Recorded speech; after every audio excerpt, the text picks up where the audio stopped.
लाडक्या बहिणींनो, लाडक्या बहिणी इकडे आहेत, इकडे आहेत, इकडे इकडे इकडे सगळीकडे लाडक्या बहिणींचंच राज्य आहे.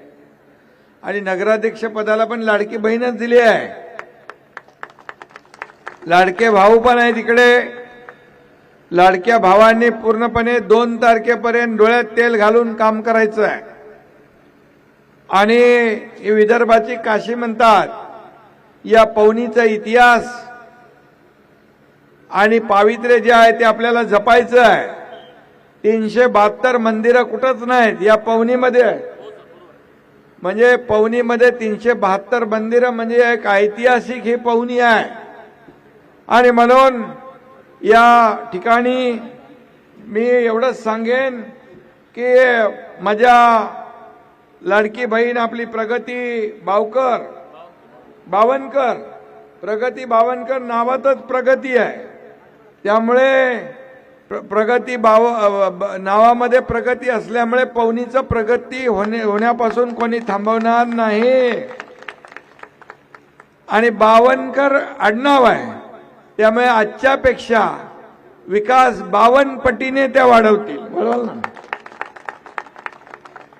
आणि मला खात्री आहे, मला विश्वास आहे. आणि मी एवढंच सांगतो, प्रभू श्रीरामचंद्राचा मतदारांनो राखा मान आणि पवनीमध्ये आणा शिवसेनेचा धनुष्यबाण. एवढंच सांगायला तुम्हाला आलोय. आणि एकच सांगतो, माझ्या लाडक्या बहिणींनी जो इतिहास विधानसभेच्या निवडणुकीत केला, मी मुख्यमंत्री असताना माझी लाडकी बहीण योजना आपण सुरू केली. अनेक लोकांनी त्याला विरोध केला, कोर्टात गेले, बंद पाडायला गेले. पण माझ्या प्रचारामध्ये त्यावेळेस सगळ्या विधानसभेच्या मी महाराष्ट्रभर फिरलो. माझ्या लाडक्या बहिणींना मी सांगितलं, हे लाडकी बहीण योजना बंद करणारे दुष्ट सावत्र भाऊ तुमच्याकडे आले की बरोबर लक्षात ठेवा. तुम्ही बरोबर एवढं लक्षात ठेवलं की विधानसभेत त्यांचा टांगा पलटी घोडे फरार, त्यांचा सुपडा साफ करून टाकला. 232 आमदार महायुतीचे तुम्ही निवडून दिले. नरेंद्र बोंडेकर यांनी केलेली कामं तुमच्या समोर आहेत. मी अनेक वेळा इथं आलो. या ठिकाणी जलपर्यटन केंद्र आपण केलं, अनेक सुविधा केल्या. नगर विकास खातं तुमच्या एकनाथ शिंदेकडे आहे. तुम्ही प्रगतीताईला निवडून द्या. प्रगतीसाठी कुठलाही पैसा कमी पडणार नाही. आणि म्हणून नरेंद्र बोंडेकर आमदार जे आहेत, आता नगराध्यक्ष पण आपला शिवसेनेचा असला की कामं करायला सोपं असतं. तुम्हाला इथं विकास पाहिजे ना, सोयी सुविधा पाहिजे ना, पिण्याचं स्वच्छ पाणी पाहिजे, रस्ते पाहिजे, उद्यान गार्डन पाहिजे, भुयारी गटार योजना पाहिजे, हे सगळं पाहिजे. मुलांना खेळायला मैदान पाहिजे, हे सगळं पाहिजे. मग तुम्हाला आपली लाडकी बहीण प्रगती ताई आणि त्यांचे सर्व सहकारी यांना निवडून आणावं लागेल ना. आणाल ना निवडून. जसं विधानसभेत परिवर्तन घडवलं तसं आता जोरात आपल्याला निवडून प्रगतीताईला द्यायचं आहे. आणि मी आपल्याला शब्द देतोय, एकनाथ शिंदे शब्द दिल्यानंतर कधी वापस फिरत नाही. म्हणून काही लोक म्हणतात लाडकी बहीण योजनेचं काय खरं नाही. पण मी सांगतो, हा तुमचा लाडका भाऊ असेपर्यंत लाडकी बहीण योजना कधीही बंद होणार नाही. हा माझा शब्द आहे. आणि तुम्हाला माहित आहे की कमिटमेंट म्हणजे कमिटमेंट. एकनाथ शिंदेनी शब्द दिला की कधी फिरवत नाही. आणि म्हणून जे जे शब्द दिले ते आपण पाळलेत. या पुढे देखील विकास करायचा आहे. नरेंद्र बोंडेकर सारखा आमदार तुम्ही निवडून दिला आहे. तुमचं मनापासून मी अभिनंदन करतो, मनापासून तुम्हाला धन्यवाद देतो, मनापासून तुम्हाला शुभेच्छा देतो.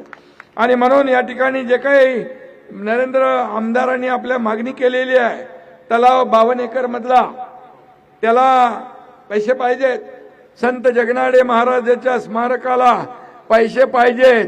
तुम्हाला पैसे हे आचारसंहिता संपल्या दिल्याशिवाय राहणार नाही, हा विश्वास देतो. वैजेश्वर घाट आहे, त्याचा DPR तयार झालाय का? तो घाट आपण बांधू, चांगला रस्ता तयार करू. भंडारा पवनीमध्ये उद्योग आले पाहिजे म्हणून मागणी केली आहे. मी सांगतो आपल्याला, उद्योग मंत्री उदय सामंत यांना ताबडतोब अधिकाऱ्यांच्या सोबत बैठक घेऊन नरेंद्र भोंडेकर आणि आपले मंत्री यांना ताबडतोब आशिष जयस्वाल यांच्या सोबत मीटिंग करून, मी तिकडे तुम्हाला नाही बोलवत, उद्योग मंत्र्याला इकडे पाठवतो, तो इकडे बैठक घेईल आणि इकडे आपल्या उद्योग आपल्या लोकांना रोजगार मिळेल. आणि म्हणून रोजगार, विकास आणि खऱ्या अर्थाने शिवसेनेचा अजेंडा आहे विकास, विश्वास आणि विचार.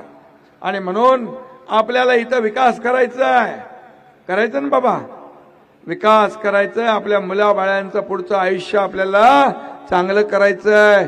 मी आपल्याला सांगतो, मी सर्वसामान्य कुटुंबातून मुख्यमंत्री झालो, एका शेतकऱ्याचा मुलगा मुख्यमंत्री झाला. आणि म्हणून तुम्हाला माझा शब्द आहे की जे जे इथं जे जे पाहिजे आहे त्या त्या विकासासाठी कुठेही पैसा कमी पडणार नाही, हा शब्द मी देतो. नरेंद्र, तुम्हाला किती पैसे मी मुख्यमंत्री असताना दिले? 3,000 कोटी रुपये विकासासाठी नरेंद्र भोंडेकर यांच्या मतदारसंघात दिले. इथं आशिष जयस्वाल आहे, तुम्हाला किती दिले? हजारो मध्ये आहेत, शेकडो मध्ये नाही. कारण हे पैसे हे विकासासाठीच दिले पाहिजे. विकास पुढे नेणं, या राज्याला पुढे नेणं हे आपलं काम आहे. आणि म्हणून जसं विधानसभेला तुम्ही तुमची दर महिन्याची ओवाळणी मिळते ना, काय अडचण आली तर केवायसी बीवायसी बघून घ्या, पण अडचण काही येऊ देणार नाही. तुमची योजना कायम स्वरूपी सुरू राहणार. आणि त्याचबरोबर एवढ्यावर आम्ही थांबणार नाही, तुम्हाला स्वतःच्या पायावर उभं करणार आम्ही. आणि या माझ्या लाडक्या बहिणी भविष्यामध्ये लखपती झाल्याशिवाय राहणार नाही असा विश्वास तुम्हाला देतो. बघा, मी बोलतो ते करतो, जे होणार नाही ते बोलणार नाही. आणि म्हणून तुमच्याकडून मी एक शब्द घ्यायला आलोय की येत्या 2 तारखेला तुम्ही धनुष्यबाणासमोरचं बटन दाबून प्रगती बावनकर आणि त्यांच्या टीमला विजयी करणार. मला हात वर करून सांगा, सगळ्यांनी शब्द द्या. तिकडच्या सगळ्या एवढ्या लोकांचे हात त्या बटनावर धनुष्यबाणावर दाबले तर सगळे बाकी चिन्ह गायब होऊन जातील, धनुष्यबाण राहील. काय म्हणजे डिपॉझिट गुल होईल, डिपॉझिट जप्त होईल.